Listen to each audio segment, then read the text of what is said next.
പരിചയമില്ലാത്ത ഒരു പെൺകുട്ടിയെ എന്ത് വിശ്വാസത്തിൻ്റെ പേരിലാണ് ഭാര്യയായി സ്വീകരിക്കാൻ കഴിയുക എന്നാണ്. പരിചയമില്ലാത്ത ഒരു പെൺകുട്ടിയെ വിവാഹം കഴിക്കുന്നതിനേക്കാൾ നല്ലത് പരിചയമുള്ള ഇതുപോലെയുള്ള ബന്ധമല്ലേ എന്നാണ് ചോദിച്ചത് എന്നർത്ഥം.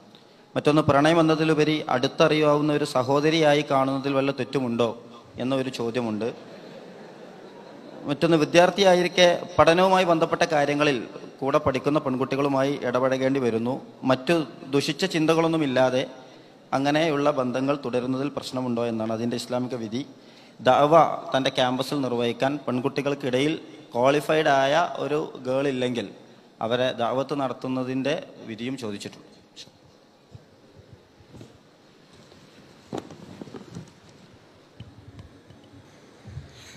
നമ്മൾ മറുപടി പറയുമ്പോൾ നിങ്ങളത് ഒരു തമാശയായിട്ട് എടുക്കരുത്, അതിൻ്റെ ഗൗരവത്തോടു കൂടെ കാണണം എന്ന് എനിക്കൊരു അഭ്യർത്ഥനയുണ്ട്. സ്വാഭാവികമായും ഇത്തരം കാര്യങ്ങൾ ചോദിക്കുന്നത് അവരുടെ അറിവില്ലായ്മ കൊണ്ട് തന്നെ. ആ ചോദ്യം ക്ലിയർ ചെയ്യാനാണ് നമ്മൾ ഈ സെഷൻ വെച്ചത്. ഇവിടെ അത്തരം ചോദ്യങ്ങൾ വരികയാണ് വേണ്ടത്. ഇതിൽ ഒന്നാമത്തെ ചോദ്യം, പരിചയമില്ലാത്ത ഒരാളെ വിവാഹം കഴിക്കുന്നതിനേക്കാളും നല്ലത് പരിചയമുള്ള ഒരാളെ വിവാഹം കഴിക്കുന്നതല്ലേ എന്നാണ്. അതിൽ ഒന്നാമത്തെ ഒരു കാര്യം അനുഭവകരമായ തെളിവാണ്. കാരണം പരിചയമുള്ളവരെ വിവാഹം കഴിക്കാൻ തുടങ്ങിയിട്ട് കുറച്ച് കാലേ ആയിട്ടുള്ളൂ. ഈ ബന്ധങ്ങൾ ലോകത്ത് ഇതുവരെ നടന്ന വിവാഹങ്ങളൊക്കെ പരിചയമില്ലാതെ വിവാഹത്തിന് വേണ്ടി മാത്രം പോയി കണ്ട് വിവാഹം കഴിച്ചതാണ്. അതൊക്കെ സക്സസ് ആയി നടന്നതുകൊണ്ടാണ് ഞാനും നിങ്ങളുമൊക്കെ ജനിച്ചതും ഈ ലോകത്ത് ജീവിച്ചുകൊണ്ടിരിക്കുന്നതും നമ്മുടെ മാതാപിതാക്കളൊക്കെ സന്തോഷത്തോടെ ജീവിക്കുന്നത്. അതുകൊണ്ട് വിവാഹത്തിന് വേണ്ടി മാത്രം പരിചയപ്പെട്ടാലും വിവാഹം വിജയിക്കുമെന്നതിന് ആയിരക്കണക്കിന് ഉദാഹരണങ്ങൾ ദാമ്പത്യ രംഗത്തുണ്ട്. അതിലുപരി എനിക്ക് ലളിതമായ ചില ചോദ്യങ്ങൾ ചോദിക്കാനുണ്ട്. ഇപ്പോൾ ഒരു അഫയർ നിലനിൽക്കുന്നു വിചാരിക്കും നിങ്ങൾ. അവർ ക്യാമ്പസിൽ നിന്ന് പരിചയപ്പെട്ടു. ആദ്യമായി പരിചയപ്പെട്ട ഒരു പെൺകുട്ടിയെ അല്ലെങ്കിൽ ഒരു ആൺകുട്ടിയെ കുറച്ച് സമയം ഇങ്ങനെ അവർ അഫയറായി മുന്നോട്ട് പോയപ്പോൾ അവർക്ക് തോന്നുക, ഇതെനിക്ക് പറ്റൂല, ഇതെനിക്ക് വിവാഹത്തിന് പറ്റൂല, അതുകൊണ്ട് ഞാൻ ഇതിവിടെ അവസാനിപ്പിക്കുക എന്ന നിലയ്ക്ക് ഏതെങ്കിലും അഫയറുകൾ ആരെങ്കിലും അവസാനിപ്പിച്ചിട്ടുണ്ടോ? അതും പരിചയമില്ലാത്ത ബന്ധമാണ്. അഫയറുകളും പരിചയമില്ലാത്ത ബന്ധമാണ്. ആ വിവാഹത്തിന്റെ പരിചയം എന്നാണ് അന്തരികൾ ഒന്ന് പോയി കാണും, അവസ്ഥകളൊക്കെ ചോദിക്കും, നേരിട്ട് സംസാരിക്കും, വിവരങ്ങളൊക്കെ അന്വേഷിച്ചിട്ടാണ് തിരഞ്ഞെടുക്കുക. അഫെയർ ആകുന്ന ആളുകൾ എങ്ങനെ നിങ്ങൾ ഒരു ഫോം ഫില്ലപ്പ് ചെയ്യുമ്പോൾ ഒരു ചോദ്യം ചോദിച്ചു, അപ്പോൾ നിങ്ങൾ മുഖത്തൊക്കെ ഇപ്പോൾ ചെറിയൊരു ഇത് തോന്നി, വെറുതെ ക്ലാസ് വിട്ട് കുറച്ച് നേരത്തെ ക്ലാസ് റൂമിൽ എത്തിയപ്പോൾ ഒന്ന് കണ്ടു, അപ്പോൾ ഒരു സന്തോഷം തോന്നി, പിന്നെ അത് പരിചയമായി മാറി. അവിടെ എന്ത് പരിചയപ്പെട്ടോ? അവർ പരിചയപ്പെട്ടില്ല. ഞാൻ ഉദാഹരണം പറഞ്ഞുതരാം. മെഡിസിന് പഠിക്കുന്ന ഒരു സുഹൃത്ത് ഒരു പെൺകുട്ടി അവനോട് വല്ലാത്ത സ്നേഹം കാണിച്ചപ്പോൾ, ഒരു പെൺകുട്ടി നേരിട്ട് തന്നെ സ്നേഹിക്കുന്നു മനസ്സിലാക്കിയപ്പോൾ ഭയങ്കര ആനന്ദത്തിൽ 4 വർഷം അവൻ ആ ബന്ധം തുടർന്നു.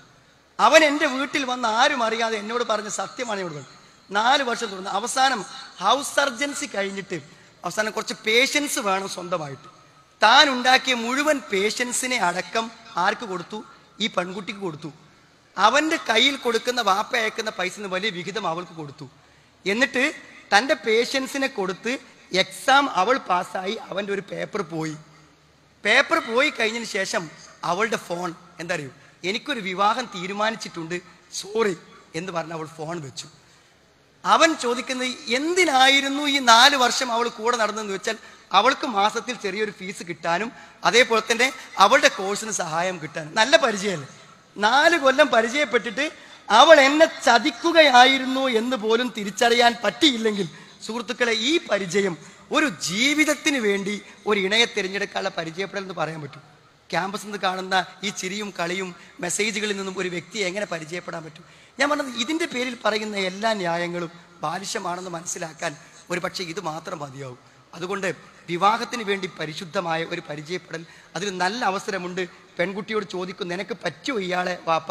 പറ്റിയെന്ന് പറഞ്ഞാലേ കല്യാണം നടക്കുള്ളൂ. നിങ്ങൾക്ക് ആ പെൺകുട്ടിയെ പഠിപ്പിച്ച അധ്യാപകനോട് ചോദിക്കാം, അവരെ കൂട്ടുകാരികളോട് അന്വേഷിപ്പിക്കാം, അയൽവാസിയോട് അന്വേഷിപ്പിക്കാം. നിങ്ങൾക്ക് തന്നെ അവരോട് സ്വന്തം ചോദ്യങ്ങൾ ചോദിച്ച് അവരെ നിങ്ങളുടെ ദാമ്പത്യത്തിന് പറ്റുമോ എന്ന് പൂർണ്ണമായും നിങ്ങൾക്ക് അന്വേഷിച്ചറിഞ്ഞ് തന്നെ കല്യാണം കഴിക്കാനും, അന്യയായ ഒരു പെൺകുട്ടിയായിട്ട് പോലും അവളെ ഒന്ന് കണ്ട് മുഖം നിങ്ങൾക്ക് ഇഷ്ടപ്പെട്ടോ എന്ന് ഉറപ്പ് വരുത്താനും ഇസ്ലാം അനുവാദം കൊടുക്കുന്ന ആ പരിചയപ്പെടലിനേക്കാളും വലിയൊരു പരിചയപ്പെടൽ ഇത്തരം അവിഹിത ബന്ധങ്ങളിൽ നടക്കുന്നില്ല എന്ന് നമ്മൾ തിരിച്ചറിയും.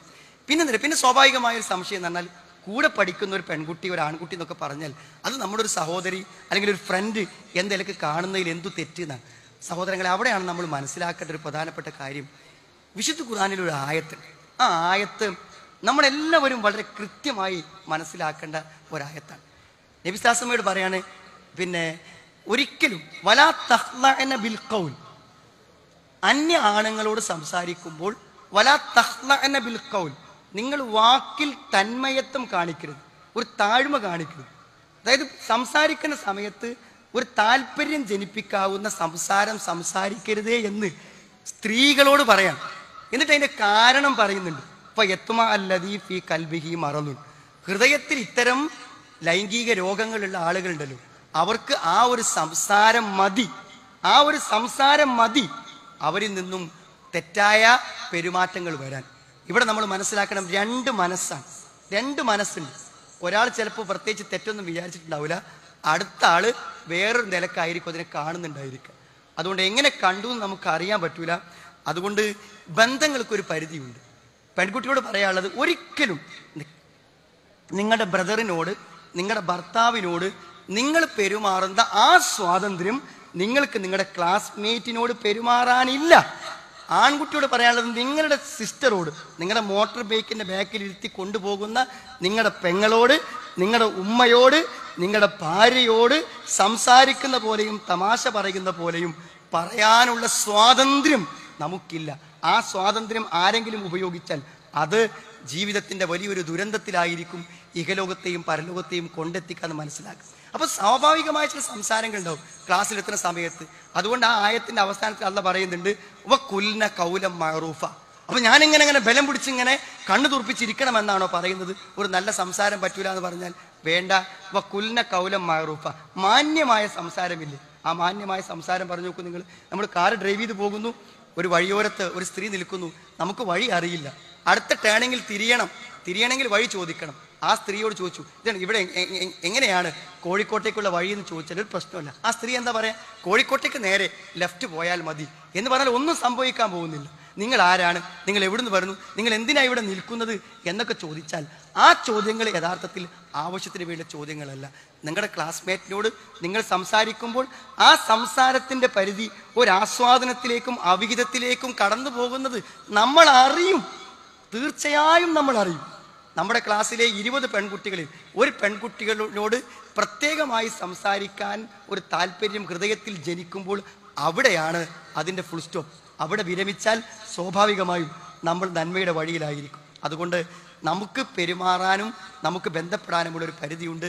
അതിൻ്റെ അപ്പുറത്തേക്ക് പോയാൽ ഒരു പക്ഷേ നമ്മളുടെ സംസാരങ്ങൾ വേറെ രൂപത്തിലേക്ക് പോകും. പിന്നെ ലാസ്റ്റ് വെച്ചൊരു സംശയം ദഅവത്താണ്.